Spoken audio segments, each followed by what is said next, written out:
Welcome students. आज बच्चों हम लोग 11th क्लास के लिए डिस्कस करेंगे और 11th में जैसा पिछले लेक्चर्स में हम लोगों ने कुछ सिलेबस का इंट्रोडक्शन लिया था और ये बताया था बच्चों कि 11th क्लास का जो फिज़िक्स का सिलेबस है उसको स्टडी करने के लिए पहले मैथमेटिकल टूल्स डील करेंगे। मैथमेटिकल टूल्स में बच्चों बेसिकली मोटे तौर पे देखें तो trigonometry, differentiation, integration and graph. ठीक, तो लास्ट जो लेक्चर्स थे उसमें हम लोगों ने कुछ ट्रिग्नोमेट्री का डिस्कशन किया था बच्चों। आज हम लोग थोड़ा सा टॉपिक पे आते हैं और मैथमेटिकल टूल्स की बात भी हम लोग करेंगे और ख़ास तौर से डिफरेंशिएशन, इंटीग्रेशन की बात करेंगे, लेकिन आज हम लोग डायमेंशनल एनालिसिस डिस्कस करेंगे। तो बच्चों 11th में एक इम्पॉर्टेंट टॉपिक माना जाता है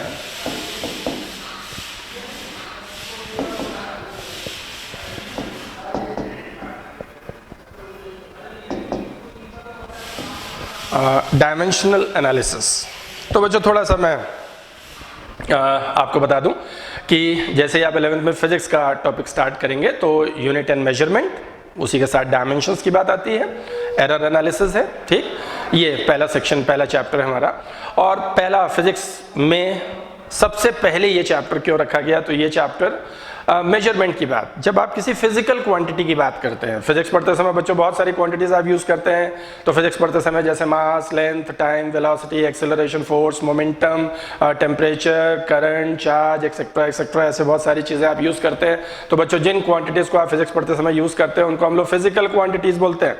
तो जो भी फिजिकल क्वांटिटी आप यूज करते हैं तो सबसे पहली चीज, कोई भी क्वांटिटी अगर फिजिक्स में डिफाइन की गई तो सबसे एसेंशियल बात है कि हम उसके मेजरमेंट की बात करें।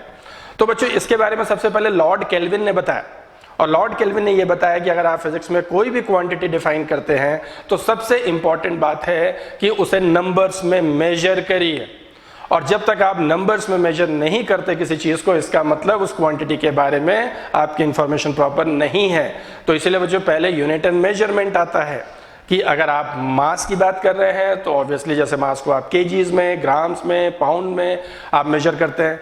ठीक, लेंथ की बात करते हैं तो यूनिट आगे लिखते हैं कि आपने 10 लिख दिया तो क्लियर नहीं होगा, 10 के आगे आपको यूनिट बतानी पड़ेगी, 10 kilometre, metre, feet, centimetre, millimetre, ऐसे ऐसे। टाइम की बात करें, फोर्स की बात करें, वेलोसिटी की बात करें। तो बच्चों फिजिक्स स्टार्ट करने से पहले एक एसेंशियल बात, एक नीड महसूस होती है कि हम लोग सबसे पहले यूनिट्स की तो बात कर लें ताकि उन क्वांटिटीज की यूनिट तो प्रॉपर लिखें हम लोग किसी भी चैप्टर को पढ़ते समय। तो यूनिट एंड मेजरमेंट की बात आती। तो यहाँ पर बच्चों यूनिट एंड मेजरमेंट को हम लोग बाद में टोटली डिस्कस करेंगे, आज हम लोग डायमेंशंस की बात करेंगे। तो यूनिट एंड मेजरमेंट में सबसे पहले जो कुछ चीजें हैं जैसे है मास, लेंथ, टाइम। ठीक, मास, लेंथ, टाइम। अब यहां बच्चों मास को किस में मेजर करेंगे, तो दो तरह के सिस्टम्स नॉर्मली हम लोग यूज करते हैं। बेसिकली हम लोग जब डील करेंगे, यूनिट्स की बात करेंगे तो हम देखेंगे तीन तरह के सिस्टम्स की बात करते हैं, MKS, CGS, FPS। MKS का मतलब कि MKS सिस्टम। ठीक, तो MKS का मतलब कि जब आप लेंथ को मेजर करेंगे तो मीटर्स में, और मास को करेंगे तो केजीज में, और टाइम को करेंगे तो सेकंड में। तो अगर आप ऐसा मेजरमेंट कर रहे हैं कि जहां आप कोई भी फिजिक्स का फॉर्मूला या सेक्शन यूज कर रहे हैं और वहां पर लेंथ को मीटर में मेंशन कर रहे हैं, ना किलोमीटर में, ना सेंटीमीटर में, ना मिलीमीटर में, ना फीट्स में, ठीक, मीटर में मेंशन करेंगे तो, और मास जब भी आएगा तो उसे केजीज में और टाइम को सेकंड में, तो बच्चों उसको MKS सिस्टम बोलेंगे। और MKS के अलावा दूसरा सिस्टम होता है CGS मतलब सेंटीमीटर ग्राम सेकंड। लेंथ को मेजर करेंगे सेंटीमीटर्स में, मास को ग्राम्स में, और टाइम को फिर से सेकंड्स में, तो इसे CGS सिस्टम बोलेंगे। और तीसरा होता है FPS means foot pound second. ठीक, लेंथ को फुट में, मास को पाउंड में, और टाइम को स्टिल फिट सेकंड में। तो नॉर्मली ये तो हम लोग कम यूज करते हैं, इन दोनों का यूज हम लोग करते हैं ज्यादा। ठीक, तो किस सिस्टम में, तो जब आप कोई क्वेश्चन पढ़ते हैं, कोई न्यूमेरिकल करते हैं, तो उसमें ऑब्वियसली आपसे बताया जाएगा कि हमें रिजल्ट MKS सिस्टम में चाहिए तो आप इसको यूज करेंगे, CGS में चाहिए तो इसको यूज करेंगे। ठीक, तो यहाँ पे देखिए बच्चों MKS जब हम लोग बोलते हैं तो इसमें सिर्फ तीन चीज के बारे में जानकारी है, लेंथ, मास और टाइम। ठीक, ये दिख रहा है लेंथ, मास एंड टाइम। ठीक है, तो लेंथ मास टाइम। ठीक, जब आप मैकेनिक्स पढ़ते हैं और 11th में हम लोगों को मेनली मैकेनिक्स ही पढ़ना है, तो मैकेनिक्स की सारी क्वांटिटीज जो होती हैं वो इन तीनों से ही रिप्रेजेंट हो जाता है। लेकिन जब फिजिक्स में आगे बढ़ते हैं हम लोग तो और भी जरूरत होती है। तो इसी एमकेएस सिस्टम में कुछ और सप्लीमेंट्री यूनिट्स, मतलब इन तीन के अलावा, लेंथ मास टाइम के अलावा कुछ और सप्लीमेंट्री यूनिट्स ऐड कर दिए गए और बच्चों उसी को स्टैंडर्ड इंटरनेशनल सिस्टम बोलते हैं, एसआई सिस्टम, और उसी को वर्ल्ड वाइड स्टैंडर्ड मान लिया गया। तो एमकेएस का ही एक्सटेंशन, एमकेएस में तो ये तीन ही चीजें दिखती हैं, लेकिन जब आप टेम्परेचर मेजर करेंगे, जब आप करंट की बात करेंगे, इलेक्ट्रिक करंट, जब आप अमाउंट ऑफ सब्सटेंस की बात करेंगे, अमाउंट ऑफ सब्सटेंस, एंड जब आप ल्यूमिनस इंटेंसिटी की बात करेंगे, ल्यूमिनस इंटेंसिटी, तो देखिए ये चारों अलग से मैं लिख रहा हूं, इन चारों को जब ऐड किया इसके साथ ही, मतलब एमकेएस में इन चारों को ऐड कर दिया तो ये कुल मिला के ये 7 बेसिक क्वांटिटीज हो गई। और इन 7 बेसिक क्वांटिटीज का यूनिट डिफाइन किया गया कि लेंथ को मेजर करेंगे किसमें बच्चों, मास को मेजर करेंगे किसमें, केजीज में, लेंथ को मीटर में, टाइम को सेकेंड में, टेम्परेचर को केल्विन में और करंट को एम्पियर, अमाउंट ऑफ सब्सटेंस मोल, और ल्यूमिनस इंटेंसिटी को कैंडेला में, CD कैंडेला। ठीक, टेम्परेचर बच्चों जब हीट एंड थर्मोडायनेमिक्स आप पढ़ेंगे तो वहां बात आएगी, करंट की जरूरत आपको 12th में पढ़ने वाली है, अमाउंट ऑफ सब्सटेंस मोल थोड़ा सा जरूर आप केमिस्ट्री में से फेमिलियर हो जाएंगे, ल्यूमिनस इंटेंसिटी की बात करेंगे जब लाइट की बात होगी। ठीक है, लेकिन इन चारों की जरूरत अभी हमें नहीं होगी मैकेनिक्स पढ़ते समय, हमें इन्हीं तीन की जरूरत होगी। और इन सातों को जब इन 7 क्वांटिटीज को आप एक साथ लिखते हैं, ये जो 7 क्वांटिटीज एक साथ जब आप लिखते हैं, ठीक है, तो इसी को एसआई सिस्टम बोलते हैं, स्टैंडर्ड इंटरनेशनल सिस्टम। जब इन यूनिट्स का यूज करते हैं तो एसआई का मतलब ये एमकेएस का ही एक्सटेंशन हो गया। ठीक बच्चों, आज हम लोग बात करना चाहते हैं डायमेंशन की, तो बेसिक थोड़ा सा इंट्रोडक्शन कर लें। डायमेंशन का मतलब क्या, तो अभी आपको सिर्फ इस पे फोकस करना है कि आपको इन तीन की जरूरत है, इन तीनों की जरूरत है, मास, लेंथ और टाइम। तो देखिए डायमेंशन जब भी हम लोग लिखते हैं तो जहां भी मास आएगा तो उसे हम लोग कैपिटल एम से डिनोट करेंगे, कैपिटल एम। जब लेंथ आएगा तो उसे कैपिटल एल से डिनोट करेंगे, ठीक, और टाइम को कैपिटल टी से।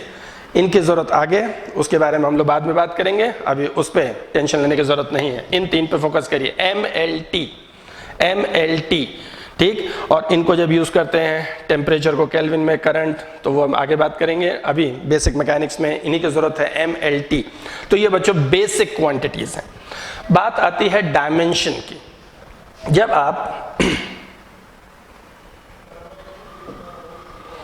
जब आप डायमेंशन की बात करते हैं, किसी भी क्वांटिटी का डायमेंशन लिखना है, तो डायमेंशन ऑब्वियसली उसके यूनिट से ही रिलेटेड है।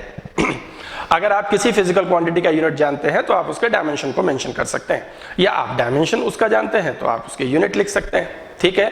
तो डायमेंशन का मतलब क्या बच्चों, कि डायमेंशन का मतलब, अगर आप किसी भी फिजिकल क्वांटिटी के डायमेंशन की बात करें तो dimension of a physical quantity is the basic power, is the basic power raised to these fundamental quantities, ठीक, which is required to represent the physical quantity। तो बच्चों powers to which basic quantities are raised, powers to which basic quantities are raised to represent that quantity। तो बच्चों जो basic quantity है, basic कौन सा है, MLT, मास, लेंथ, टाइम। और किसी भी फिजिकल क्वांटिटी को रिप्रेजेंट करने के लिए इन बेसिक क्वांटिटी, ये जो बेस क्वांटिटीज हैं, इनको किस पावर में रिप्रेजेंट करेंगे, तो जिन पावर्स में इन बेसिक क्वांटिटीज को रिप्रेजेंट करते हैं वही उस फिजिकल क्वांटिटी का डायमेंशन है, ठीक है। जैसे फॉर एग्जांपल अगर मैं आपसे बात करूं एरिया का डायमेंशन लिखना है, तो एरिया का डायमेंशन लिखना है तो किसी भी चीज का आप एरिया लिखेंगे तो लेंथ इनटू ब्रेथ, और एरिया का जब भी आप यूनिट लिखेंगे तो ऑब्वियसली ऐसा ही सिस्टम में मीटर स्क्वायर मतलब मीटर इनटू मीटर, ठीक। तो आप इसे लिखेंगे मींस एक जो लेंथ होगा और जो ब्रेथ होगा उसका मेजरमेंट भी आप लेंथ में ही करेंगे, तो ये क्या हो जाएगा, L स्क्वायर, ठीक है। Metre square means metre into metre, और उसी को आप डायमेंशंस में आप लिखेंगे तो एल स्क्वायर लिखेंगे। इसका मतलब कि लेंथ के यूनिट वाले ही दो क्वांटिटीज को आप मल्टीप्लाई करने जा रहे हैं, एल स्क्वायर। या इसी को आप ऐसे लिख सकते हैं, m इसमें नहीं है तो इसका मतलब m raise to power 0, l raise to power 2 ये, और t भी नहीं है तो t रेज टू पावर 0। ठीक, ये एरिया का डायमेंशन हो गया। और बच्चों अगर वॉल्यूम के डायमेंशन की हम लोग बात करें तो वॉल्यूम का डायमेंशन मतलब वॉल्यूम का यूनिट क्या लिखते हैं, m क्यूब, और m क्यूब का मतलब l क्यूब डायमेंशन। ठीक, अगर आप बात करें वेलोसिटी का डायमेंशन तो वेलोसिटी का यूनिट क्या होता है, मीटर पर सेकेंड। तो मीटर मीन्स लेंथ और सेकेंड मीन्स टाइम, तो L/T दैट मीन्स LT - 1। और अगर आप ऐसे देखना चाहें तो m raise to power 0, l raise to power 1, t raise to power -1। ठीक है, तो बच्चों डायमेंशन का मतलब क्या, किसी भी फिजिकल क्वांटिटी के डायमेंशन का मतलब क्या, ये जो बेस क्वांटिटीज हैं MLT, तो डायमेंशन का डेफिनेशन क्या लिखेंगे, डायमेंशन का डेफिनेशन का मतलब dimensions of a physical quantity are the powers to which base quantities are raised to represent that quantity. तो ये जो पावर्स आप देख रहे हैं बेस क्वांटिटीज की जो पावर्स में जब ऐसे रिप्रेजेंट करते हैं तो उसी को हम लोग डायमेंशंस बोलते हैं। ठीक, तो आप देख पा रहे हैं अगर यूनिट मालूम है तो डायमेंशन मालूम हो जाएगा, और डायमेंशन मालूम है तो ऑब्वियसली यूनिट मालूम हो जाएगा। ठीक है ना।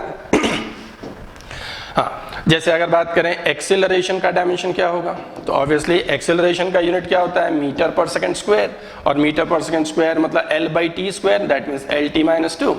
अगर कोई कहता है फोर्स का डायमेंशन, तो फोर्स का मतलब मास इनटू एक्सेलरेशन। और देखिए ऐसे बहुत सारी क्वांटिटीज फिजिक्स में 11th-12th में आप बहुत सारी क्वांटिटीज आपको मिलेंगी, डायमेंशंस की जरूरत पड़ेगी, और कोई भी डायमेंशन आपको याद करने की जरूरत नहीं होती, बस आप उस क्वांटिटी के बारे में अगर कोई भी इंफॉर्मेशन है आपके पास, मतलब वो क्वांटिटी की डेफिनेशन क्या है, या उस क्वांटिटी से रिलेटेड कोई फॉर्मूला आपको पता है, या उस क्वांटिटी का आपको यूनिट पता है, तो डायमेंशन आपको आ ही जाएगा। ठीक, अभी बच्चों थोड़ा सा डायमेंशन पढ़ते समय ये एक थोड़ा सा हिंड्रेंस या थोड़ी सी प्रॉब्लम आती है, और वो प्रॉब्लम ये है कि अभी हम लोगों ने बहुत सारी क्वांटिटीज को पढ़ा नहीं है जो हम 11th में अभी आगे पढ़ेंगे, लेकिन डायमेंशन पढ़ते समय उन क्वांटिटीज के डायमेंशंस की जरूरत भी पड़ने लग जाती है। तो फिलहाल शुरुआत में जब ये चैप्टर शुरू होता है तो कुछ डायमेंशंस आपको याद करने पड़ेंगे। ठीक, लेकिन जैसे जैसे आगे उन क्वांटिटीज के बारे में आप पढ़ लेंगे तो डायमेंशन आपको याद रखने की जरूरत नहीं होगी, आप उसे निकाल लेंगे, आप उससे रिलेटेड आप डेफिनेशन जानते हो, फॉर्मूला जानते हो। जैसे मैं फोर्स की बात कर रहा हूँ तो फोर्स के लिए एक फॉर्मूला हमको पता है कि force is equal to mass into acceleration होता है। ठीक, और मास मतलब केजीज, और एक्सेलरेशन मतलब मीटर पर सेकंड स्क्वायर। और बच्चों इसी को डायमेंशन में लिखे हैं तो मास, केजी मतलब मास मतलब m, और मीटर मतलब लेंथ L, एंड T - 2। ठीक है ना। अगर बात मोमेंटम की हो जाए, मोमेंटम, तो मोमेंटम बच्चों आपको पता है momentum is mv, momentum is mv, और मोमेंटम mv है तो m का मतलब ये m, और वेलोसिटी का डायमेंशन अभी आपने देखा था LT - 1। ठीक है, ये मोमेंटम। और अगर कोई बोलता है प्रेशर का डायमेंशन, प्रेशर, तो pressure is defined as force per unit area, force per unit area. तो बच्चों फोर्स का डायमेंशन ऊपर, एरिया का डायमेंशन नीचे। फोर्स का डायमेंशन MLT - 2, और एरिया इज L स्क्वायर, और ये ML - 1 T - 2। ठीक है, ये प्रेशर का डायमेंशन। और प्रेशर का ही डायमेंशन स्ट्रेस के डायमेंशन के इक्वल होता है। अब बच्चों ये स्ट्रेस वर्ड अभी आपने नहीं सुना है तो कोई बात नहीं, आगे आप बढ़ेंगे, मैंने बोला कुछ टर्म्स ऐसे मिलेंगे जिनके डायमेंशंस अभी उन टर्म्स के बारे में आप फेमिलियर नहीं, लेकिन आगे आएगा। तो आगे बच्चों चैप्टर आएगा इलास्टिसिटी, 11th में ही है, इलास्टिसिटी आएगा तो वहां आप स्ट्रेस पढ़ेंगे, स्ट्रेन पढ़ेंगे, स्ट्रेस स्ट्रेन के रेशियो को ही इलास्टिसिटी बोला जाता है। ठीक है, तो स्ट्रेस भी फोर्स पर यूनिट एरिया ही होता है, और स्ट्रेस स्ट्रेन का रेशियो ही इलास्टिसिटी। ठीक, तो स्ट्रेन चूंकि डायमेंशनलेस होता है तो स्ट्रेस का जो डायमेंशन है वो ऑब्वियसली इलास्टिसिटी के ही डायमेंशन के इक्वल होता है। अब इलास्टिसिटी कैसे डिफाइन करते हैं, ये सारी डेफिनेशन वगैरह ये डिटेल स्टडी आगे आने वाली है। ठीक, तो अभी मैंने बोला कि कुछ डायमेंशंस आप ध्यान रख लीजिए, जैसे प्रेशर का, स्ट्रेस का, इलास्टिसिटी, क्योंकि ये वर्ड्स अभी डायमेंशन में क्वेश्चंस न्यूमेरिकल करते समय ये वर्ड्स कुछ यूज होने वाले हैं। ठीक है, हाँ, अब यहाँ पे देखिए कि कुछ डायमेंशंस हम लोग को मालूम होने चाहिए, याद होने चाहिए। ठीक, और किसी भी फिजिकल क्वांटिटी का डायमेंशन है ना, जैसे अगर किसी ने कहा सरफेस टेंशन, अब सरफेस टेंशन का डायमेंशन क्या है, तो आगे बच्चों पूरा एक चैप्टर ही है सरफेस टेंशन, जिसमें आप सरफेस टेंशन के बारे में पढ़ेंगे, उससे रिलेटेड फिनोमेना और कई सारे उसके साथ फॉर्मूले, रिजल्ट्स, और कोई भी फॉर्मूला रिजल्ट आप बेसिक डेफिनेशन भी याद है तो आप डायमेंशन लिख लेंगे। ठीक, आपको अभी ऐसे याद करना है कि सरफेस टेंशन का मतलब फोर्स पर यूनिट लेंथ, मतलब force upon length surface tension होता है। ठीक है, फोर्स अपॉन लेंथ, तो फोर्स का डायमेंशन आपको पता ही है, लेंथ से आप डिवाइड करेंगे। ठीक है, तो फोर्स अपॉन लेंथ मतलब अपॉन एल, ठीक है, वो सरफेस टेंशन का डायमेंशन आ जाएगा। ठीक है, अब देखिए बच्चों, किसी भी फिजिकल क्वांटिटी का जब आप डायमेंशन लिखते हैं, ठीक है, अब कोई भी क्वांटिटी है, जैसे अगर किसी ने कहा, जैसे हम लोग जानते हैं कि न्यूटन ने ग्रेविटेशन का लॉ बताया, तो न्यूटन्स ग्रेविटेशनल लॉ क्या है, F is equals to G m1 m2 upon R square.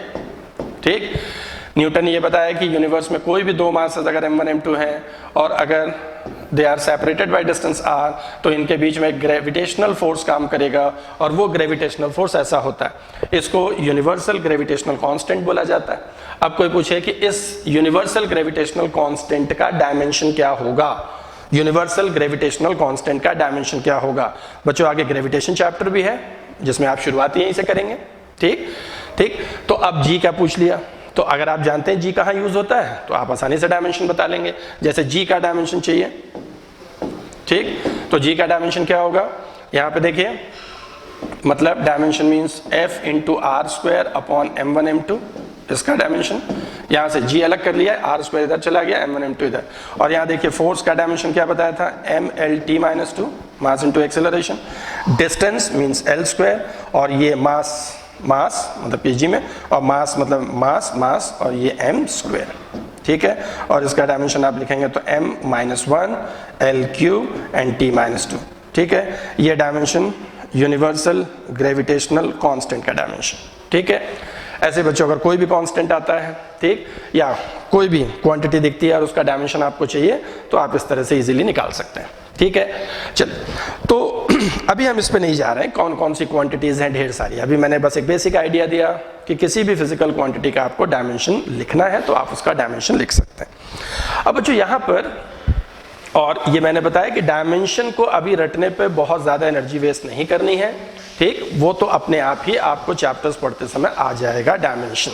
ठीक, लेकिन पहला चैप्टर यहाँ से शुरू करते हैं हम लोग, तो अभी कुछ जो बेसिक डायमेंशन है, कुछ इंपॉर्टेंट डायमेंशन मैं बताता हूँ, वो आपको याद कर लेने हैं, समझ लेना है उसको। ठीक, अब बच्चों ये कि अगर किसी फिजिकल क्वांटिटी का आप डायमेंशन लिखते हैं तो इससे फायदा क्या होने वाला है, इससे बेसिक एडवांटेज क्या है।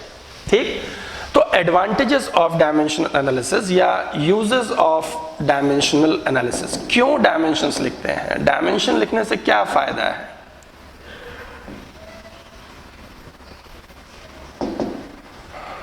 यूजेस ऑफ डायमेंशनल एनालिसिस, क्या फायदा है डायमेंशन लिखने से।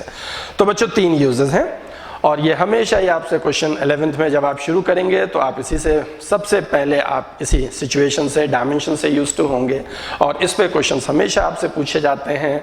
वो स्कूल के एकेडमिक एग्जाम में भी क्वेश्चन पूछा जाएगा और कॉम्पिटिटिव एग्जाम में भी पूछे जाते हैं। तो आसान सा सेक्शन है, बस थोड़ा ध्यान से समझ लेने की जरूरत है कि करना क्या है। तो डायमेंशनल एनालिसिस के यूजेस क्या है, तो देखिए इसके 3 बेसिक यूजेस हैं। पहला है कि आप डायमेंशंस को यूज करके किसी भी फिजिकल रिलेशनशिप को डेवलप कर सकते हैं। मतलब अगर अलग अलग फिजिकल क्वांटिटीज हैं तो उनमें कैसा रिलेशनशिप होगा, ये आप उस फिनोमेना को ना भी समझते हुए सिर्फ डायमेंशन की हेल्प से आप डिराइव कर सकते हो।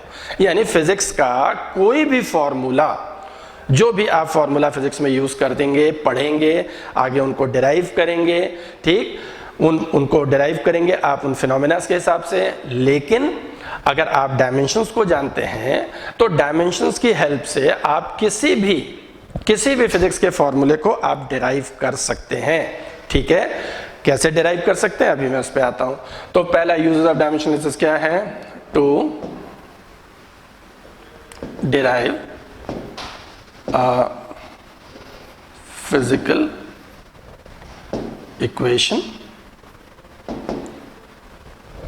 ठीक, और to establish relationship between different physical quantities. ठीक, तो डिराइव कर सकते हैं किसी भी फिजिकल इक्वेशन को, फिजिक्स के इक्वेशन को, या डिफरेंट फिजिकल क्वांटिटीज का रिलेशनशिप डेवलप कर सकते हैं। तो आप ऐसे भी लिख सकते हैं to establish relationship between different physical quantities. ठीक है, दूसरा to check the correctness, to check the correctness of physical equation। ठीक है, करेक्टनेस चेक कर सकते हैं या होमोजेनिटी चेक कर सकते हैं। ठीक है, तो to check the correctness of a physical equation, ठीक, मतलब अगर कोई इक्वेशन आपको दे दिया जाए तो आप डायमेंशंस की हेल्प से ये चेक कर सकते हैं कि ये सही है या नहीं सही है। मैंने पहले में बताया कि आप डिराइव कर सकते हो सही रिजल्ट, तो ऑब्वियसली जब आप डिराइव कर सकते हो, अगर आपके पास पहले से कोई रिजल्ट दे रहा है तो ऑब्वियसली आप डिराइव करके देख सकते हैं कि मैच कर रहा है या नहीं कर रहा है। ठीक है ना, तो इस पे भी हम लोग आते हैं, इस पे भी काफी क्वेश्चंस बनते हैं। तो कोई फॉर्मूला हमारे सामने है तो हम डायमेंशंस की हेल्प से चेक कर सकते हैं कि whether it is dimensionally correct और नॉट। ठीक है, वो डायमेंशनली करेक्ट है या नहीं है। तो टू चेक द करेक्टनेस, और करेक्टनेस में भी ऑब्वियसली डायमेंशनल करेक्टनेस हम बात करेंगे, मतलब वो डायमेंशनली करेक्ट है या नहीं है। ठीक, फिजिकल करेक्टनेस एक अलग चीज हो गई, फिजिक्स के फिनोमिना के साथ वो सूट करेगा नहीं, वो एक अलग बात हो गई। ठीक, डायमेंशनल करेक्टनेस आप चेक कर सकते हैं। और तीसरा टू कन्वर्ट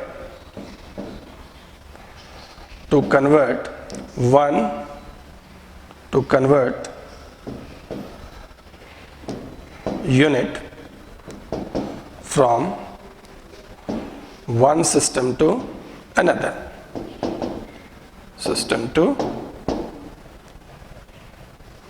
system। ठीक है, हाँ, अगर कोई यूनिट है किसी फिजिकल क्वांटिटी का, अगर कोई यूनिट है तो उसे एक सिस्टम से दूसरे सिस्टम में कैसे कन्वर्ट करेंगे। जैसे अगर MKS में है, जैसे फोर्स की बात करें तो फोर्स को अगर MKS सिस्टम में मेजर करते हैं तो न्यूटन लिखते हैं, और उसे अगर CGS में कन्वर्ट करना हो तो रिलेशनशिप क्या होगा। और CGS में ऑब्वियसली यूनिट जो होता है वो डायन होता है, और 1 न्यूटन कितने डायन के इक्वल होगा। तो कैसे कन्वर्ट करेंगे एक सिस्टम से, अगर कोई CGS में यूनिट है और उसे MKS में बदलना है, MKS से CGS में बदलना है, तो आप डायमेंशंस का यूज कर सकते हैं। तो बच्चों ये 3 बेसिक एडवांटेजेस या यूजेस हैं ऑफ डायमेंशनल एनालिसिस। ठीक, पहला है to derive a physical relationship. ठीक, आप स्टैब्लिश कर सकते हैं डिफरेंट फिजिकल क्वांटिटीज के बीच में रिलेशनशिप डेवलप कर सकते हैं by using dimensional analysis.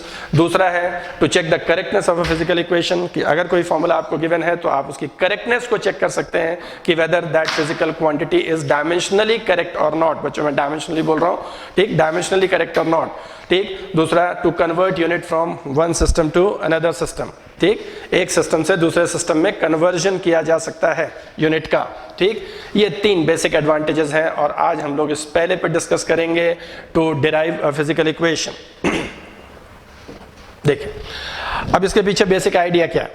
Obviously जब आप फिजिक्स का कोई भी फॉर्मूला आप लेंगे, ठीक है, तो कोई भी फॉर्मूला आप लेंगे तो डायमेंशनली दोनों साइड का जो डायमेंशन होना चाहिए वो सेम। ठीक, मतलब आप फिजिक्स में जब कंपेयर करेंगे तो लेंथ को ही लेंथ से कंपेयर कर सकते हैं, लेंथ ही लेंथ के इक्वल हो सकता है। ऐसा तो नहीं हो सकता कि 10 मीटर है और 5 kgs है, तो 10 मीटर 5 kg इनमें तो कोई कंपैरिजन नहीं हो सकता, क्योंकि ये 2 अलग अलग यूनिट्स हैं, एक लेंथ मेजर कर रहा है, एक मास मेजर कर रहा है। ठीक है, जैसे अगर आपने कभी एनर्जी लिखा कि काइनेटिक एनर्जी आप जानते हैं 12 mv² होता है, और हम चेक करें कि whether it is dimensionally correct और नॉट। तो अगर यहाँ एनर्जी है और यहाँ पर भी एनर्जी का डायमेंशन है, तो यहाँ भी एनर्जी का डायमेंशन होना चाहिए, दोनों तरफ का यूनिट सेम होना चाहिए। अगर सेम होगा तभी ये डायमेंशनली करेक्ट है ना। तो अगर हम लोग एनर्जी की बात करें तो एनर्जी का डायमेंशन ऑब्वियसली, कि अगर हम एनर्जी की बात करें तो एनर्जी का डायमेंशन वही होता है जो वर्क का डायमेंशन होता है, और वर्क का मतलब फोर्स इनटू डिस्प्लेसमेंट, और फोर्स का क्या बताया था mLT-2 और displacement is L, means mL²T-2। ठीक, तो देखिए इसका डायमेंशन क्या है mL²T-2, मतलब बेसिक आइडिया हम ये ले रहे हैं कि ये दोनों एनर्जी है, काइनेटिक एनर्जी इज 12 mv², तो अगर ये जूल में लिखा जाएगा तो ये भी जूल में लिखा जाएगा, यूनिट सेम होगा। तभी वो करेक्ट है डायमेंशनली।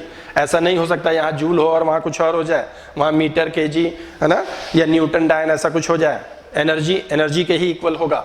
और यहाँ पर भी अगर आप डायमेंशन निकालें हाफ एम वी स्क्वायर का, तो हाफ कांस्टेंट है, इसका कोई डायमेंशन नहीं होगा। और अगर इसके डायमेंशन की बात करें तो m और वेलोसिटी का डायमेंशन LT-1 और उसका स्क्वायर है ना, और इसको आप देखेंगे तो सेम यही आ जाएगा इसका स्क्वायर करने पर। ठीक, इसका मतलब ये फॉर्मूला डायमेंशनली करेक्ट है। लेकिन अगर आप इसी फॉर्मूले में हाफ एम वी क्यूब लिख दें, ठीक, तो आप देखें यहाँ क्यूब करते ही डायमेंशंस डिफरेंट हो जाएंगे। और अगर डायमेंशंस डिफरेंट होगा इसका मतलब ये फिजिक्स का फॉर्मूला नहीं हो सकता है, दोनों तरफ का यूनिट सेम नहीं होगा, दोनों तरफ के डायमेंशन सेम नहीं। ठीक, तो बच्चों बस यही बेसिक आइडिया यूज करते हैं, ठीक, डायमेंशंस के करेक्शन के लिए। चलिए अब हम लोग कुछ देखते हैं क्वेश्चन कैसे पूछा जाना है। इस पे आते हैं कि अगर हमें कोई डिपेंडेंसी दी गई है कि एक फिजिकल क्वांटिटी किस पे डिपेंड कर रहा है और करेक्ट रिलेशनशिप हमें डेवलप करना है, तो वो करेक्ट रिलेशनशिप हम लोग डायमेंशन से डिराइव कर सकते हैं। ठीक, कैसे देखते हैं।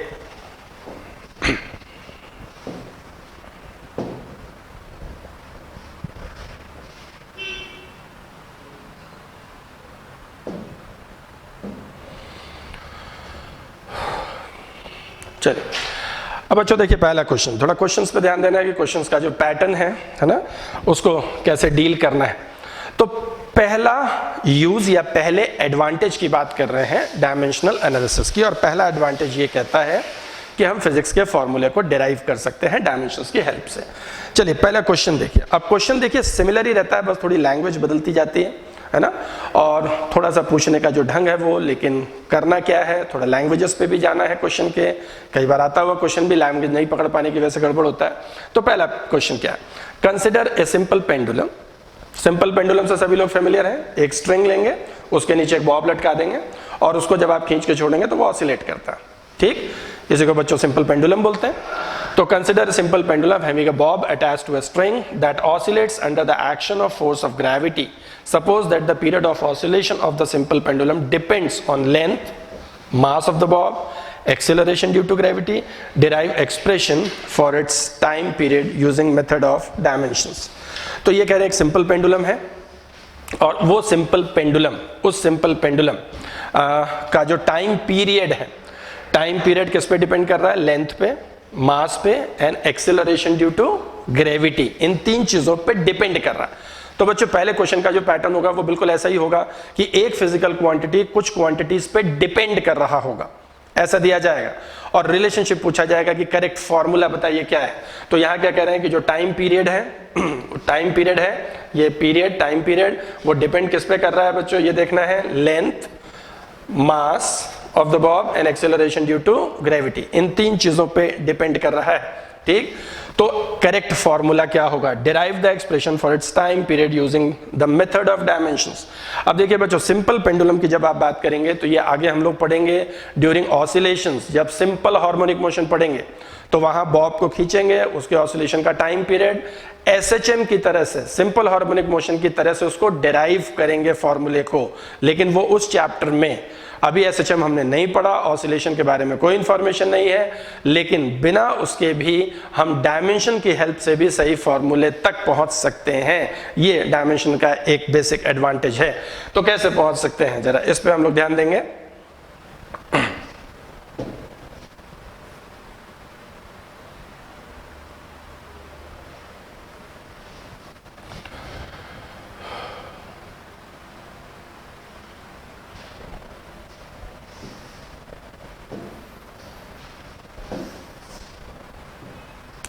हाँ, तो बच्चों क्वेश्चन पे आते हैं कि जो पेंडुलम था, ठीक, जैसे अगर ये पेंडुलम है और इस पेंडुलम की लेंथ l है, इसके बॉब का मास m है, और एक्सेलरेशन ड्यू टू ग्रेविटी उस पर नीचे काम करेगा जिसकी वजह से उसका वेट mg। और इसे अगर आप ऑसिलेट कराएं तो ये ऑसिलेशंस परफॉर्म करेगा। और बच्चों एक ऑसिलेशन का जो टाइम पीरियड होता है, एक ऑसिलेशन का जो टाइम होगा उसी को टाइम पीरियड बोलेंगे।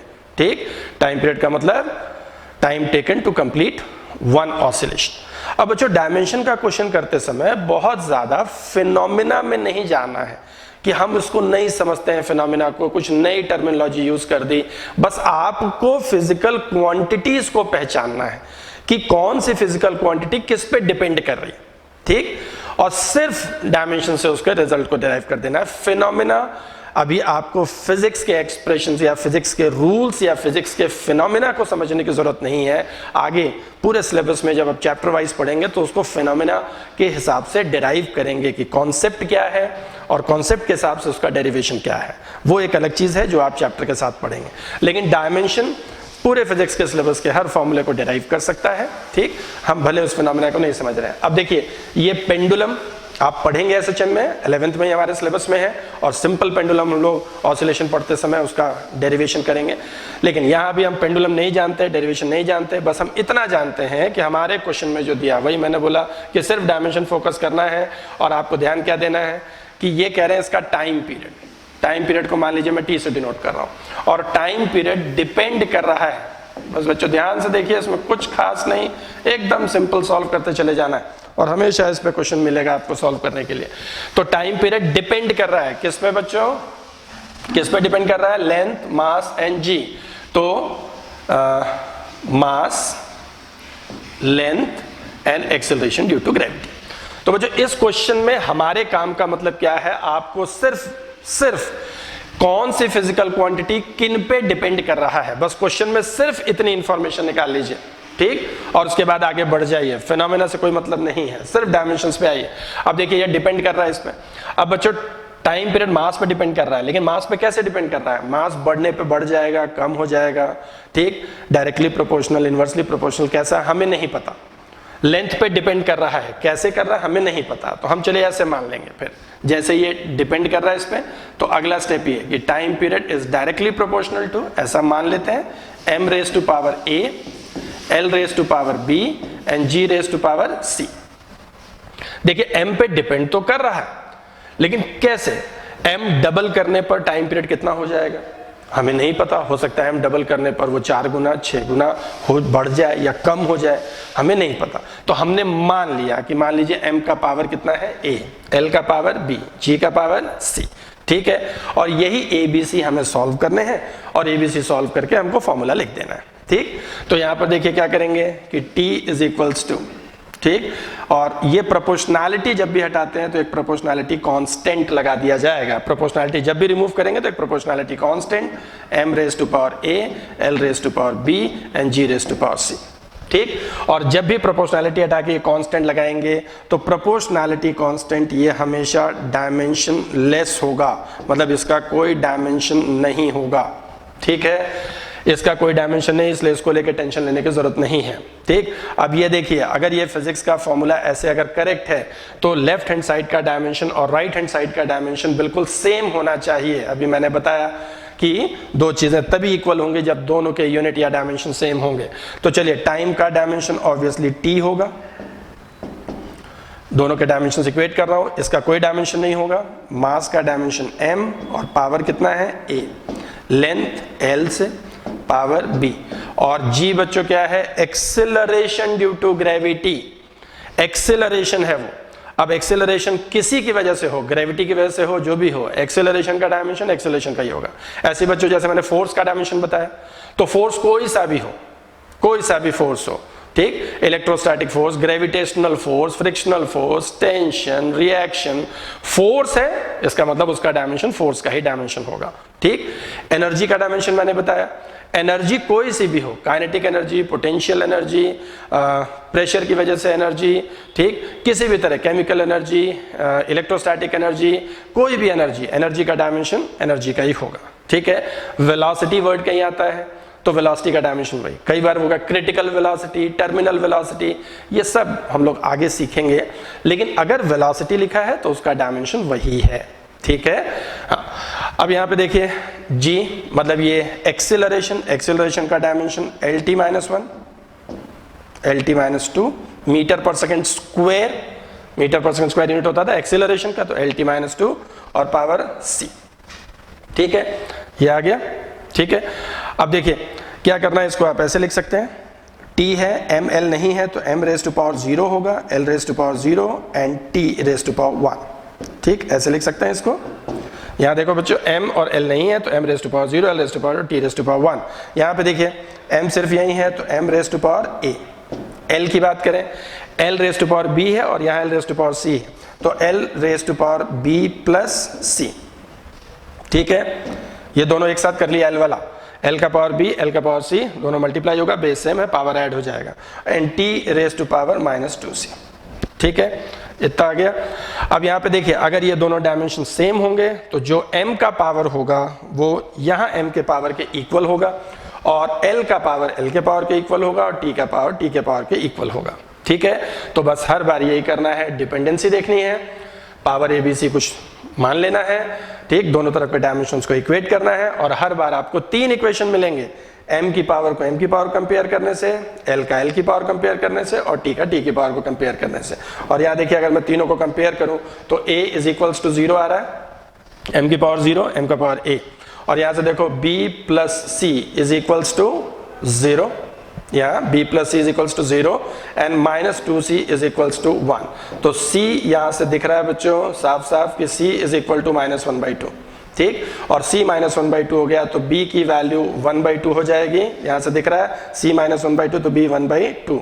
तो यहाँ देखिए a की पावर 0, c इतना है, b इतना है, ठीक है। और यहाँ पर अगर हम देखें तो हमारे पास क्या आ रहा है रिलेशनशिप, देखिए ये कि t is equals to k, ठीक, ये, और m a पावर a, और a की वैल्यू आप निकाल चुके हैं कितना है 0, तो m रेज टू पावर 0, यहाँ से देखिए यहाँ वैल्यूज पुट कर रहे हैं ABC की, और L की पावर B की वैल्यू कितनी है हाफ, ठीक, और G की पावर कितनी है माइनस हाफ, ठीक है। और यहाँ पर आप लिख सकते हैं t is equals to k, किसी भी नंबर का पावर 0 मतलब 1, और यहाँ पे देखिए ये क्या हो जाएगा L की पावर हाफ मतलब रूट L, और G की पावर माइनस हाफ मतलब नीचे डिनोमिनेटर में माइनस है तो नीचे आ जाएगा, पावर हाफ मतलब रूट में, तो t is equal to 2 pi under root L by G, ठीक, t is equal to k under root L by G, ये करेक्ट रिलेशनशिप है। इसका मतलब कोई भी आप सिंपल पेंडुलम लेते हैं तो उसका टाइम पीरियड बॉब के मास पे डिपेंड बिल्कुल नहीं कर रहा है, देखिए मास नहीं है, लेंथ के रूट के डायरेक्टली प्रोपोर्शनल है, और एक्सेलरेशन ड्यू टू ग्रेविटी के रूट के इनवर्सली प्रोपोर्शनल है। अब डायमेंशन की एक कमी है जो आगे हम लोग बात करेंगे, एडवांटेजेस हैं तो कुछ डिसएडवांटेजेस भी होंगे, और डायमेंशन की एक कमी ये है बच्चों कि डायमेंशन इस प्रोपोर्शनैलिटी कांस्टेंट की वैल्यू को नहीं बता पाता। तो आप रिलेशनशिप जरूर फिजिकल क्वांटिटीज में कैसा होगा, किस तरह का होगा ये पता कर सकते हैं, अब ये k नहीं बता सकते, अब ये k आपको प्रैक्टिकल करके फाइंड करना पड़ेगा, और या फिर एग्जैक्ट फिनोमेना को सीखा जाए कि पेंडुलम का ऑसिलेशन का टाइम पीरियड कैसे निकलता है, जो डिराइव हम लोग करेंगे बाद में, ठीक। और यहाँ k की जो वैल्यू होती है प्रैक्टिकली ये हम सॉल्व नहीं कर रहे हैं, अगर हमें बता दिया जाता है k की वैल्यू एग्जैक्टली होती है 2 पाई, तो 2 pi under root L by G, ये एग्जैक्ट फॉर्मूला है पेंडुलम के टाइम पीरियड का। तो डायमेंशन से डिराइव करते हुए आप इस कांस्टेंट को नहीं बता पाएंगे, ये प्रोपोर्शनैलिटी कांस्टेंट, ठीक। तो बच्चों क्वेश्चन करते समय अभी आपसे वो कांस्टेंट पूछा भी नहीं जाएगा, ठीक, डायमेंशन के क्वेश्चन में। तो अगर कांस्टेंट बताया जाता है कि use dimensional constant as 2 pi, तो हम क्वेश्चन में 2 पाई लिख के आंसर बता देंगे, और नहीं बताया जाता है तो ऐसे लिख के आप छोड़ देंगे, ठीक है। तो आप कोई फिजिकल क्वांटिटी अगर कुछ क्वांटिटीज पे डिपेंड कर रहा है, ठीक, तो ऐसे करेंगे, ठीक है। जैसे देखिए अभी नेक्स्ट क्वेश्चन पे आ जाए हम लोग, देखिए बच्चों, viscous force on a spherical body. अब देखिए विस्कस फोर्स, अब ये विस्कस क्या है, ठीक, तो इस पे बहुत ज्यादा अभी जाने की जरूरत नहीं है, आगे विस्कोसिटी पढ़ेंगे हम लोग, विस्कोसिटी में विस्कस फोर्स आपको बताया जाएगा। लेकिन मैंने क्या बोला, फोर्स किसी भी तरह का हो, हर फोर्स का डायमेंशन वही होगा जो फोर्स का नॉर्मली होता है, ठीक है, मास इनटू एक्सेलरेशन, ठीक। तो विस्कस बोल रहा है तो फिनोमेना पे नहीं जाने की जरूरत है, अभी टेंशन लेने की जरूरत नहीं है, फोर्स है, मेन बात ये है, फोर्स है, वो किसी भी तरह का फोर्स हो। तो force on a spherical body depends on coefficient of viscosity eta, radius of the sphere r and velocity v, then derive the correct relationship, ठीक है। तो बच्चों यहाँ कह रहे हैं जो फोर्स है, फोर्स, अब ये क्या होता है कि जब किसी भी लिक्विड में अगर कोई स्फेरिकल बॉडी मूव करता है तो उस पे एक फ्रिक्शनल फोर्स, जैसे बच्चों इमेजिन करो कि पानी भरा हुआ है और उसमें अगर कोई स्फेरिकल बॉल है और पानी के अंदर उसको चलाना हो, तो जब वो वाटर में, फ्लूइड में मूव करेगा तो विस्कस फोर्स, एक फ्रिक्शनल फोर्स है ना, उस फ्लूइड का, वाटर का फ्रिक्शन रोकेगा उसको, ठीक, उसमें चलना आसान नहीं होगा, ठीक। तो जब विस्कस फोर्स उसको रोकेगा तो ये फ्रिक्शनल फोर्स की तरह ही होता है, लिक्विड में काम करने वाले फ्रिक्शन को ही विस्कस फोर्स बोलते हैं। तो यहाँ ये कह रहे हैं कि F विस्कस फोर्स किस पे डिपेंड कर रहा है? विस्कस फोर्स डिपेंड कर रहा है कोएफिशिएंट ऑफ विस्कोसिटी, ये डिपेंड कर रहा है, depends on coefficient of viscosity. बच्चों कोएफिशिएंट ऑफ विस्कोसिटी को ईटा से डिनोट करते हैं, ठीक है। और ये मैंने बोला कुछ डायमेंशंस आपको ध्यान रखने हैं, अभी मैं बताता हूँ, ठीक। कोएफिशिएंट ऑफ विस्कोसिटी पे डिपेंड कर रहा है और किस पे? कोएफिशिएंट ऑफ विस्कोसिटी बच्चों अगर लिक्विड ज्यादा डेंस है इसका मतलब उसमें विस्कोसिटी ज्यादा है, ठीक। कम डेंस है मतलब कम विस्कोसिटी है। और रेडियस पे डिपेंड कर रहा है और किस पे डिपेंड कर रहा है? वेलोसिटी, ठीक है ना। हाँ, अब क्या रिलेशनशिप होगा? रिलेशनशिप आपको, तो आपके काम की बात यह है कि force, coefficient of viscosity, radius और वेलोसिटी पे डिपेंड कर रहा है, ठीक है ना।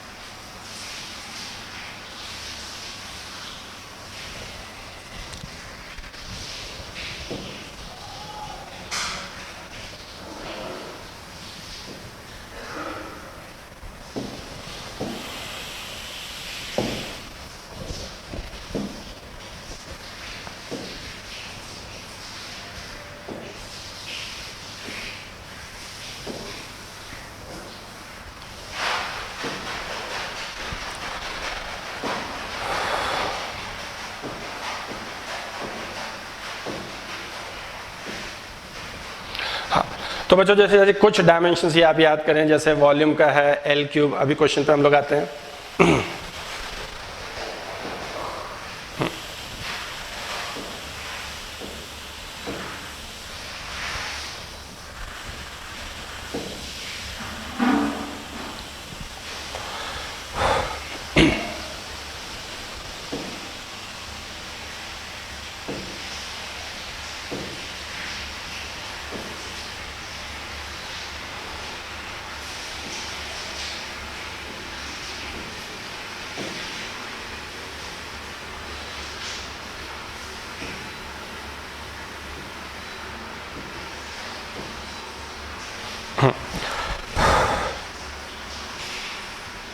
हाँ, तो बच्चों यहाँ पर क्या था, जैसे अभी हम लोग बात कर रहे थे, तो कोएफिशिएंट ऑफ विस्कोसिटी, बच्चों कोएफिशिएंट ऑफ विस्कोसिटी क्या डिफाइन करते हैं कि जैसे कोई भी बॉडी है, जैसे स्फेरिकल बॉडी है, तो coefficient of viscosity directly proportional होता है एरिया एंड वेलोसिटी ग्रेडियंट, मतलब delta we by delta x, ठीक है। तो अगर हम लोग कोएफिशिएंट और इसी में ईटा लगाते हैं, coefficient of viscosity A delta we by delta x, ठीक। और ईटा का अगर डायमेंशन आपको चाहिए तो ईटा का डायमेंशन क्या होगा, यहाँ देखिए फोर्स का डायमेंशन मतलब एम एल टी माइनस 2, फिर ये एरिया नीचे आ जाएगा एल स्क्वायर, और ये डेल्टा एक्सिस्टेंस एल, और वेलोसिटी का डायमेंशन एल टी माइनस 1, ठीक है। यहाँ एल स्क्वायर कैंसिल हो जाएगा और यहाँ पर एम एल माइनस 1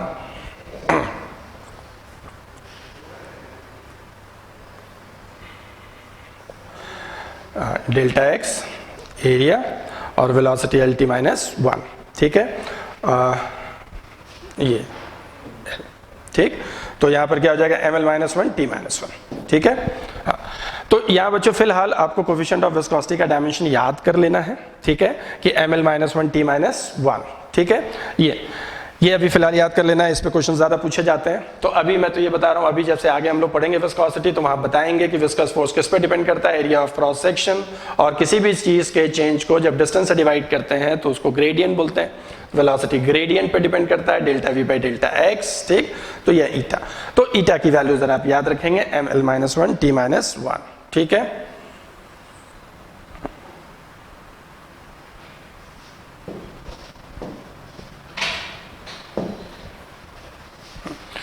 तो मैंने बताया ईटा का जो डायमेंशन है वो क्या है, M L minus 1 T minus 1, ठीक है। ये ईटा का डायमेंशन याद रखना है, ठीक। हाँ, अब बच्चों कई बार वर्ड आता है ग्रेडियंट। ग्रेडियंट का मतलब क्या होता है, किसी भी चीज के डिफरेंस को, जैसे अगर चेंज इन वेलोसिटी और इसे टाइम से डिवाइड करेंगे तो इसे बोलते हैं rate of change of velocity. Rate of change of velocity. लेकिन अगर किसी भी चीज के डिफरेंस को अगर डिस्टेंस से डिवाइड करते हैं डेल्टा एक्स, तो इसे हम लोग बोलेंगे ग्रेडियंट। जैसे वेलोसिटी ग्रेडियंट, इसे क्या बोलेंगे? Velocity gradient. ठीक, ऐसी pressure difference upon distance, pressure gradient, temperature difference upon distance, temperature gradient. तो डिस्टेंस से बच्चों जब भी डिवाइड करते हैं किसी भी चीज को, तो उसे ग्रेडियंट वर्ड फिजिक्स में दिया जाता है। और जब टाइम से डिवाइड करते हैं तो रेट ऑफ चेंज। ठीक, rate of change of velocity. Pressure difference upon time करेंगे तो rate of change of pressure. ठीक, rate of change of temperature. अगर टाइम से डिवाइड करेंगे तो रेट वर्ड यूज करते हैं, और डिस्टेंस से डिवाइड करते हैं तो ग्रेडियंट यूज करते हैं। ठीक है, तो बच्चों जैसे ये अभी कोएफिशिएंट ऑफ विस्कोसिटी का डायमेंशन ये, अगर कोई पूछता है कि प्रेशर ग्रेडियंट का डायमेंशन क्या होगा? प्रेशर ग्रेडियंट, तो प्रेशर ग्रेडियंट का मतलब क्या हुआ? प्रेशर अपॉन डिस्टेंस, मतलब लेंथ कर लीजिए। ठीक, और प्रेशर का मतलब क्या होता है? Force per unit area. Force per unit area मतलब अगर आप प्रेशर का डायमेंशन लिख रहे हैं तो फोर्स पर यूनिट एरिया, तो फोर्स mLT-2 और एरिया मतलब L स्क्वायर। ठीक, फोर्स पर यूनिट एरिया। और यहां देखिए L से डिवाइड और कर देना है तो नीचे L और आ जाएगा, L कट जाएगा, तो mL-2 and T-2। ठीक है ना? प्रेशर, ये प्रेशर ऊपर लिख लेंगे। ठीक है, तो एक एक L कैंसिल हो जाएगा, नीचे L है। ठीक, और L से डिवाइड करेंगे तो ये है ना L-2 T-2। ठीक है, तो ये जैसे कोएफिशिएंट ऑफ विस्कोसिटी का ध्यान रखिए। प्रेशर का आप जानते हैं, ग्रेडियंट वर्ड का भी यूज कर दें तो कई बार हम लोग अभी सारी चीजें हम लोगों ने डिफाइन नहीं की हैं, अभी हम लोगों ने उन टॉपिक्स को नहीं पढ़ा है, लेकिन वर्ड्स वही, फिजिकल क्वांटिटीज वही यूज होंगी जो हमारे सिलेबस में आगे आएंगी। ठीक है, तो अभी जैसे कुछ याद करना है, अब कोई बोलता है वेलोसिटी ग्रेडियंट, तो वेलोसिटी और नीचे डिस्टेंस। वेलोसिटी का आप जानते हैं LT-1, डिस्टेंस मतलब L से डिवाइड करेंगे। ठीक है, तो ये कुछ डायमेंशन, जैसे ये है coefficient of viscosity, pressure gradient, velocity gradient बोला जाएगा तो delta V by delta x. ठीक है, चलिए अपने क्वेश्चन पे आते हैं हम लोग। तो बच्चों क्वेश्चन क्या था हमारा?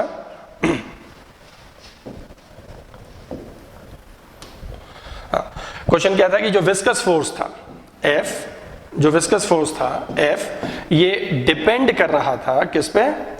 Depends on viscous force. अगर कोई बॉडी किसी लिक्विड में मूव कर रहा है तो उस पे लगने वाला विस्कस फोर्स, ये कह रहे हैं डिपेंड कर रहा है कोएफिशिएंट ऑफ विस्कोसिटी पे, उसके रेडियस पे और उसकी वेलोसिटी पे। ठीक, कोएफिशिएंट ऑफ विस्कोसिटी लिक्विड की प्रॉपर्टी है। अभी डायमेंशन याद रखना है, अभी इस पे जाने की जरूरत नहीं है कि आखिर ये विस्कोसिटी फिनोमेना क्या है। फिनोमेना आप फिजिक्स में पढ़ेंगे आगे। ठीक, अब यहाँ पे देखिए डिपेंड कर रहा है, बिल्कुल इसी तरह से डायरेक्टली प्रोपोर्शनल, वही power A R⁻⁵ and V⁻⁶। ठीक, प्रोपोर्शनैलिटी हटा दें तो एक कांस्टेंट लगाएंगे e⁴A R⁻⁵ एंड V⁻⁶, और दोनों तरफ डायमेंशन सेम होंगे। प्रोपोर्शनैलिटी कांस्टेंट, ये डायमेंशन लेस होगा। तो यहां देखिए फोर्स का डायमेंशन mLT-2। ठीक है, ईटा मैंने अभी बताया डायमेंशन बच्चों, ईटा का डायमेंशन क्या है? mL-1 T-1। ठीक है,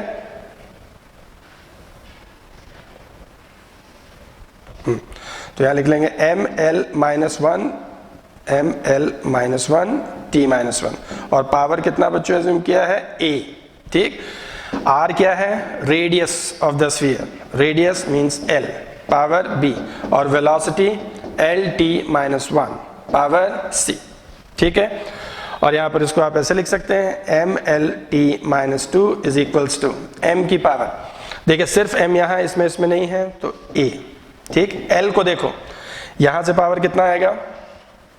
L की पावर -A हो जाएगा, यहां देखिए इस पे -A, यहां L की पावर B और यहां L⁻⁶, ये ऐड हो जाएंगे तो L -A plus B plus C। ठीक, तो L की power -A plus B plus C। ठीक, और टाइम का डायमेंशन, टाइम का क्या है? माइनस, यहाँ पे -2, यहाँ पर -A -C। ठीक है, ठीक है, अब यहाँ देखिए वही मैंने बोला 3 इक्वेशन बनेगा। ठीक, m का पावर कितना है? 1, तो यहाँ से इक्वेट करेंगे, a कितना आ गया? a कितना आ गया? 1। ठीक, दूसरा इक्वेशन क्या बनेगा? -a plus b plus c is equals to 1। यहाँ देखिए इसका पावर कितना है? 1, और यहाँ l का पावर कितना है? l की पावर को l की पावर से इक्वेट करेंगे, और t की पावर कितना? -a -c is equals to -2, ठीक है, टी की पावर को टी की पावर से इक्वेट किया तो देखिए ए तो 1 आ चुका, ए की वैल्यू यहां रख लीजिए तो ये -1 होगा, उधर जाके प्लस हो जाएगा, तो -c इज इक्वल टू -1 यानी c इज इक्वल्स टू 1, और c 1 आ गया तो c यहाँ 1 रख लीजिए, a को भी 1 रख लीजिए तो -1 + 1 कैंसिल, और b की वैल्यू भी 1, ठीक है, ये तीनों सॉल्व हो गया। तो 3 इक्वेशन साफ साफ लिखिएगा, ये 3 इक्वेशन बन रहा है इसमें और इनका सोल्यूशन ये दिख रहा है, ठीक है। अब इसमें आप देखिए रिलेशनशिप क्या हो गया, रिलेशनशिप क्या हो गया, ये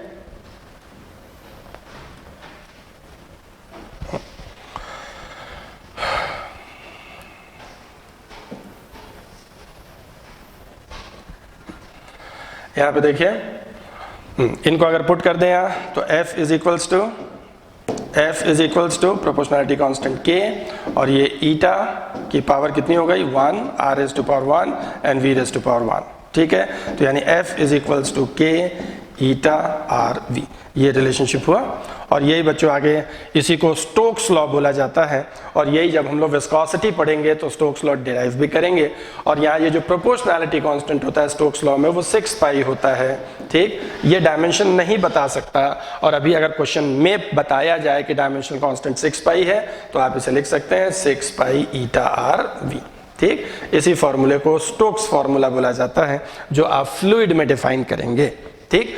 तो अभी हम स्टोक्स लॉ नहीं जानते, क्या स्टोक्स ने बताया, कैसे डिराइव करेंगे, लेकिन अभी हम डायमेंशन से एक रिलेशनशिप जरूर फाइंड कर सकते हैं इन फिजिकल क्वांटिटीज के बीच में, ठीक है। कांस्टेंट नहीं बता सकता है, ठीक, डायमेंशन, तो आप रिलेशनशिप इतना, अगर कांस्टेंट गिवन है तो लिख लेंगे, नहीं गिवन है तो ये, ठीक है ना। तो ये आप देख रहे हैं जैसे दूसरा क्वेश्चन हम लोगों ने देखा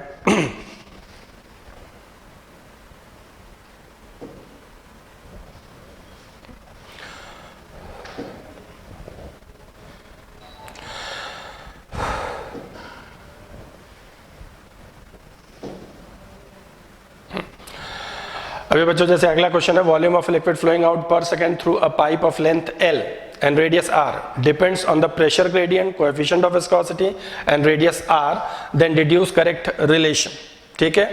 तो volume of liquid flowing out है ना थ्रू अ पाइप, तो अगर कोई पाइप आपने लिया और उसमें अगर आप कोई लिक्विड फ्लो कराना चाहते हैं, ठीक है, तो ये कह रहे हैं कि कितना लिक्विड फ्लो करेगा, volume of liquid flowing out in 1 second, यानी वॉल्यूम पर सेकेंड V/T, ठीक है, या rate of flow of liquid बोल सकते हैं। वो किस पे डिपेंड कर रहा है, देखिए अब ये कह रहे हैं कि वो डिपेंड कर रहा है प्रेशर ग्रेडियंट पे, मतलब प्रेशर ग्रेडियंट वर्ड मैंने अभी बताया आपको, ग्रेडियंट मतलब प्रेशर को लेंथ से डिवाइड करेंगे, कोएफिशिएंट ऑफ विस्कोसिटी, फिर वही विस्कोसिटी आ गया, radius r, then deduce correct relation, ठीक। तो किसी पाइप से कितना पानी बहने वाला है, तो यहां देखिए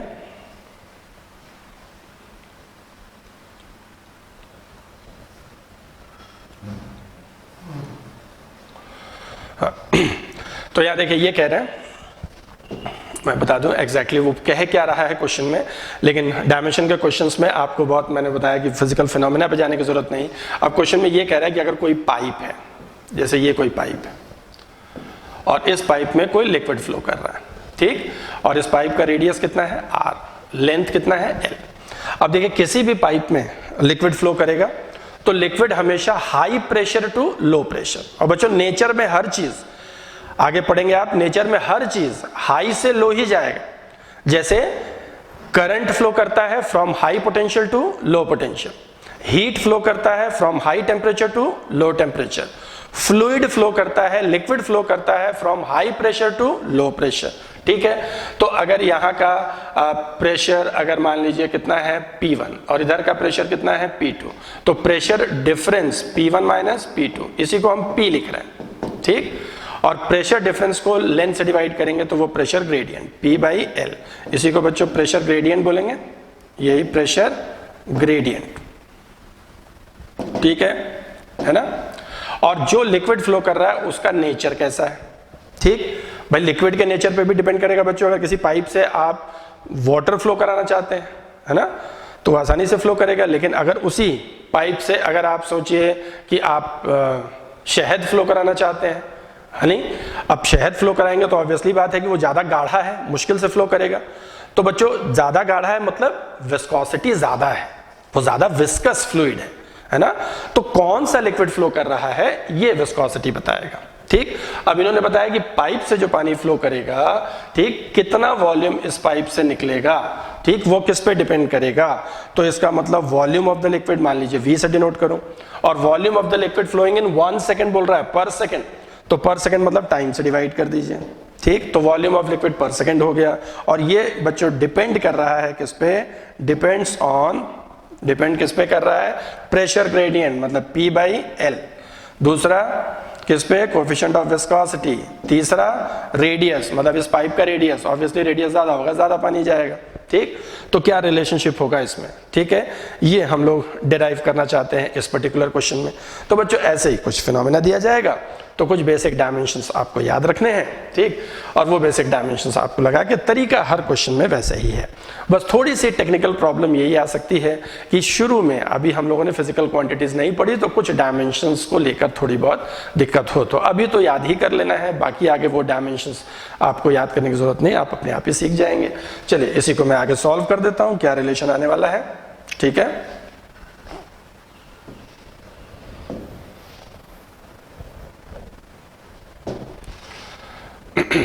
तो यहां देखिए V/T, और मान लीजिए डायरेक्टली प्रोपोर्शनल क्या है ये, P/L raise to power A eta की power B and R raise to power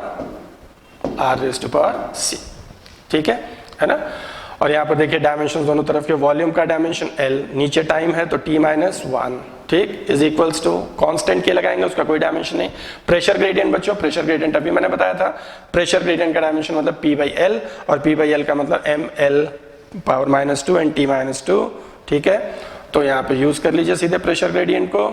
pressure gradient मतलब प्रेशर अपॉन डिस्टेंस या लेंथ, तो ये mL-2 and T-2 and power A। ठीक, कोफिशिएंट ऑफ विस्कोसिटी भी अभी बताया था, mL-1 and T-1 power B, और रेडियस का मतलब लेंथ एंड पावर C। ठीक है, यहाँ m नहीं है तो m की पावर 0। ठीक, इसको आप देखिए m raise to power 0, l raise to power 1, t raise to power -1। यहाँ देखिए m raise to power a plus b हो जाएगा, a प्लस b, यहाँ a और यहाँ b, और l raise to power -2a minus b और plus c। यहाँ देखिए बच्चों -2a minus b and plus c, और t यहाँ भी है -2a माइनस b। ठीक है, ठीक है, m वाला एक साथ कर लिया, l वाला एक साथ कर लिया, और t वाला। अब वही 3 इक्वेशन बनेंगे, इक्वेट करना है। तो पहला a plus b is equals to 0, -2a minus b plus c is equals to 1, and -2a minus b is equals to -1। ठीक है, पहले यहां से सॉल्व कर लें इन दोनों को। ठीक, ए बी में a प्लस बी 0 है और 2a माइनस b, तो यहाँ पर देखिए माइनस माइनस कॉमन कर देंगे, तो ये हो जाएगा 2a plus b is equals to 1। ठीक है ना। अब यहाँ पर अगर हम इसको सब्ट्रैक्ट कर दें तो b भी कैंसिल हो जाएगा, 2a माइनस a हो जाएगा, तो a इज इक्वल्स टू 1। ठीक है, a 1 आ जाएगा, और a 1 आ जाएगा तो b की वैल्यू -1, क्योंकि a प्लस b 0 है। ठीक, और a b की वैल्यू इसमें पुट कर दिया जाए, और a b की वैल्यू अगर आप इसमें पुट कर दें तो यहाँ देखिए ये -2 उधर जाएगा तो प्लस हो जाएगा 3, और b की वैल्यू -1 है तो ये प्लस -1 है तो माइनस माइनस प्लस हो जाएगा। ठीक, और ये उधर ऐड हो जाएगा, माइनस हो जाएगा, तो यहाँ कितना आ जाएगा,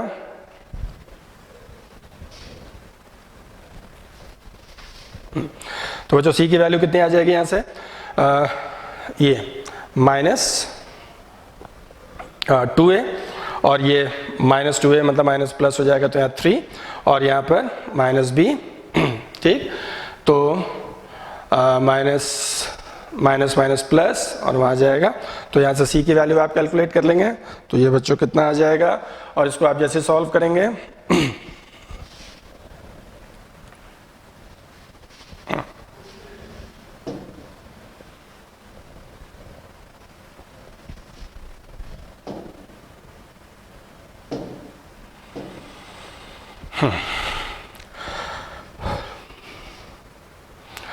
हाँ यहाँ बच्चों -2a minus b n plus c, ठीक।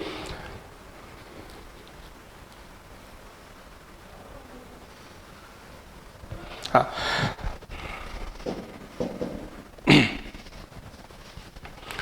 हाँ, तो c की वैल्यू आप यहाँ से कैलकुलेट कर लेंगे। तो c की वैल्यू यहाँ से कैलकुलेट कर लेंगे तो ये बच्चों यहाँ से कितना आ जाएगा, ये ऐड हो जाएगा उधर जाके, तो 1 + 2 3, और c की वैल्यू निकालेंगे तो ये उधर जाएगा तो प्लस b, और प्लस मतलब -1 तो मतलब 2, और एक मिनट बच्चों, कुछ यहाँ सही लिखा है रिलेशन, m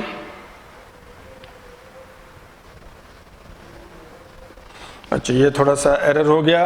यहाँ पे देखिए ये v वॉल्यूम है और ये वॉल्यूम है, तो यहाँ पे थोड़ा सा आपको करेक्शन करना पड़ जाएगा क्योंकि रिजल्ट यहाँ पे गलत आ गया, वेलोसिटी नहीं बल्कि वॉल्यूम, और यहाँ वॉल्यूम है तो इसको आप क्या लिखेंगे, L3, ठीक, और टाइम मतलब t-1। तो यहाँ पर बच्चों वॉल्यूम L3, वो बच्चों वेलोसिटी मेंशन हो गया वॉल्यूम, और इसको आप हटाएंगे यहाँ 3, ठीक है। और अब आप इक्वेट करेंगे तो ये बच्चों कितना आएगा, -2a minus B plus C is equals to ये 3, ठीक है। हाँ अब ठीक है, बाकी ये तो करेक्ट ही है, ठीक। तो यहाँ बच्चों ये v नॉर्मली जैसे हम लोग कई बार मिस कर जाते हैं, अभी जैसे v देखकर वेलोसिटी नॉर्मली याद आता है, लेकिन वेलोसिटी नहीं है, वॉल्यूम है। तो यहाँ वॉल्यूम है तो वॉल्यूम देखना, ठीक। अब वॉल्यूम तो नॉर्मली ये ध्यान रखना है क्वेश्चन में। अभी देखिए यहाँ एरर हो गया कि अगर हमने v को नॉर्मली हम लोगों ने नॉर्मल नोटेशन देखते हुए उसे हमने वेलोसिटी की तरह से यूज कर लिया, तो ये वॉल्यूम, और वॉल्यूम आपने यहाँ पुट कर दिया, नीचे टाइम है, टाइम ये, मास की कोई जरूरत नहीं, तो n की पावर 0। और यहाँ से अगर बच्चों सॉल्व करेंगे तो अब देखिए c की वैल्यू जो आ रही है वही वैल्यू करेक्ट नहीं मिल पा रहा था। अब यहाँ पर वॉल्यूम जो आ रही है, वैल्यू जो आ रही है वो कितनी आ रही है, ये -2 उधर जाएगा तो 3 + 2 कितना हो जाएगा 5, और b यहाँ -1 प्लस उधर जाएगा मतलब 4, c की वैल्यू 4, ठीक है। हाँ ये करेक्ट रिलेशन है। और बच्चों ये जो फॉर्मूला हम लोग डिराइव कर रहे हैं इसी को आगे चल के हम लोग पॉइसलीज फार्मूला बोलेंगे। तो ये फॉर्मूले वैसे भी आने वाले चैप्टर्स में आपको याद होंगे, ठीक। और नॉर्मली अभी देखिए जैसे करते समय मुझे समझ में आ गया, वैल्यू देख के मुझे समझ में आ गया कि मुझे पॉइसलीज फार्मूला मालूम है, ठीक। तो सी की वैल्यू नॉर्मली मैच नहीं कर रही है तो इसका मतलब एरर हो गया कुछ, ठीक। लेकिन अभी जब आप डायमेंशन पढ़ रहे हैं तो अभी आपको ये फॉर्मूले नॉर्मली याद नहीं है आगे आने वाले चैप्टर्स के, तो आपको फोकस्ड रहना है और डायमेंशंस ठीक से लिखने हैं, ठीक है। और ये डेरिवेशंस या रिलेशनशिप्स आपसे पूछे जाएंगे। तो यहाँ पर देखिए फाइनली क्या आ गया, a की वैल्यू 1 होगी, b की वैल्यू -1 होगी, एंड r⁴ होगा, ठीक है ना। यहाँ देखिए तो ये हो गया v/t इज इक्वल्स टू एक प्रोपोर्शनैलिटी कांस्टेंट k और प्रेशर ग्रेडियंट p/l, और इसका पावर a था, a मतलब 1, और ईटा इसका पावर b मतलब -1, और r⁴ था जो कि 4 हो गया, ठीक है। तो volume of liquid flowing in 1 second is equals to ये p इंटू r⁴, और -1 है वो नीचे आ जाएगा तो ईटा, और ये l एज यूजुअल जो है, ठीक है। और इसमें बच्चों ये जो k की वैल्यू होती है ये आगे हम लोग देखेंगे जब पॉइसलीज फार्मूला पढ़ेंगे, वो π/8 होता है, तो π/8 PR⁴ अपॉन ईटा l, और इसी को पॉइसलीज फार्मूला बोलते हैं। तो पॉइसलीज ने बताया कि किसी पाइप में जब लिक्विड फ्लो करेगा तो कितना वॉल्यूम फ्लो करेगा, वो फार्मूला कैसा होगा। तो वो फार्मूला डिपेंड करता है कि कितना प्रेशर डिफरेंस आपने क्रिएट किया। प्रेशर डिफरेंस क्रिएट करने के लिए नॉर्मली जैसे कोई पंप हम लोग लगाते हैं बच्चों, तो पाइप में अगर लिक्विड फ्लो करना है तो पंप यूज करते हैं, तो पंप क्या करता है, प्रेशर को लो कर देता है, ठीक। और पंप प्रेशर जब लो करता है तो हाई प्रेशर से लो प्रेशर लिक्विड है ना फ्लो करता है, ठीक है। जितने ज्यादा पावर का पंप होगा उतना ज्यादा वो प्रेशर डिफरेंस क्रिएट करता है, तो प्रेशर डिफरेंस जितना ज्यादा होगा लिक्विड उतना ज्यादा फ्लो करेगा। फिर रेडियस ऑफ द पाइप, इसका मतलब जो पाइप है उसका रेडियस कितना है, रेडियस कम होगा, पतला पाइप होगा, पानी कम जाएगा, ठीक। कोफिशिएंट ऑफ विस्कोसिटी के इनवर्सली प्रोपोर्शनल है, इसका मतलब लिक्विड जितना गाढ़ा होगा, जितना डेंस होगा, है ना, उतना कम फ्लो करेगा, और विस्कोसिटी कम होगी तो लिक्विड ज्यादा फ्लो करेगा, ठीक। और लेंथ के इनवर्सली प्रोपोर्शनल दिख रहा है, ठीक है। तो ये एक्सप्रेशन करेक्ट हो गया, ठीक। तो बच्चों ऐसे कोई भी रिलेशनशिप आपको दिया जाए तो आप उसे डिराइव कर सकते हैं, ठीक है, और क्वेश्चन से आप डील कर सकते हैं, ठीक है, तो अब थोड़ी सी आपको खुद प्रैक्टिस करने की ज़रूरत है। ठीक, तो पहला मेरे ख्याल से आपको यूज़ समझ में आ गया होगा डायमेंशन का।